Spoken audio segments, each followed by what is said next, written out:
Hey guys, this is Ice War from Metagaming. It's microgame number 9. Apparently the original price was $2.95. You're not going to see those kind of board game prices anymore. But I've played this in the past with my friend. This is the second copy I've gotten of it. I remember playing it. It wasn't bad. It was alright. So let's take a look inside. It's been a long time, so I kind of forget what the game was like. But if I recall correctly, it was kind of like your typical futuristic war game.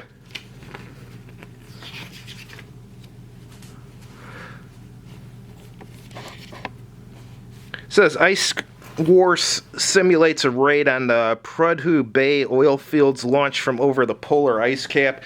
The ESA, Eurasian Socialist Alliance raiders, are equipped with armed hovercraft and sled vehicles. Transports carry infantry and tanks, and missile sleds carry long-range missiles. The U.S. Army must locate the ESA force, hold it off until reinforcements arrive, and destroy it before the oil fields are burned.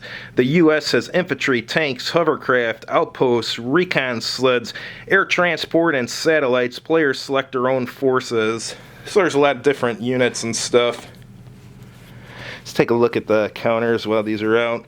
These are the old metagaming ones where they weren't really die cut. They just had like a sheet and they put some lines on it to save you a little time while manually cutting them out with the scissors. But looks like you got tanks, infantry, hovercraft, weird vehicles. Some of these I can't even identify what they are.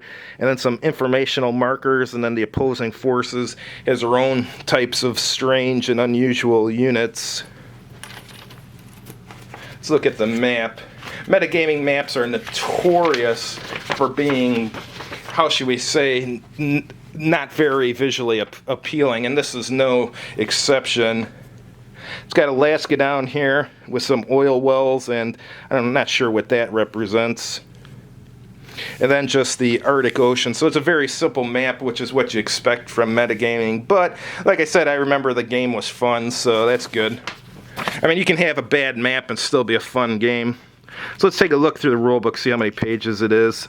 So it's 22 pages, well 23, and it's got the charts at the back. Let's take a quick look through here. So it's got a pretty long introduction, and then it goes over the map, the counters. The counters have combat strength, movement factor, and then mobility type like hovercraft and so forth. And there's satellite search markers. And it's talking about how to prepare for play and the victory conditions. Let's read those so we can see how to win. The game ends when all oil field hexes have been destroyed, or when all ESA units have been eliminated, or when the ESA is unable to make further attacks in the oil fields due to blocking terrain and lack of missiles. When the game ends, victory is determined by the number of oil field hexes which have been destroyed. An oil field hex is destroyed when terrain conversion for the hex occurs.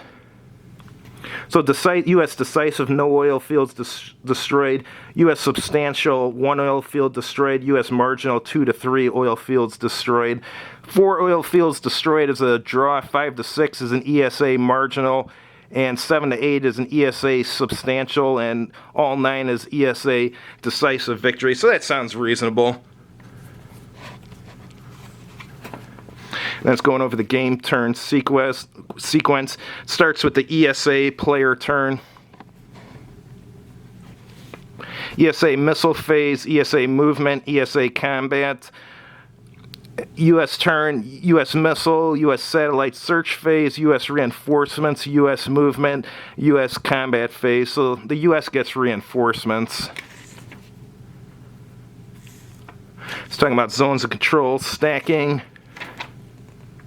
And here it's unlimited stacking. That's good. Combat. And then terrain conversion. Pretty substantial game. Conversion of unoccupied hexes, blah, blah, blah. And let's go a whole section on missiles. So missiles must have special rules.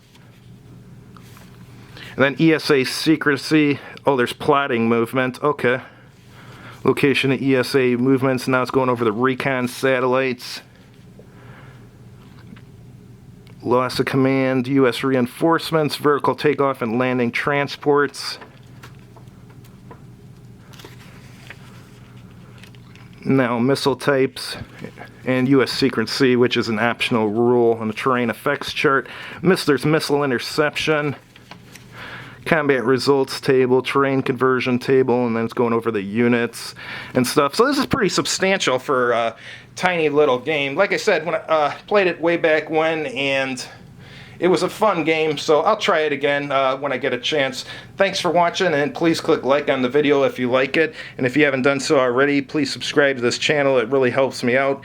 And as always, have a good evening.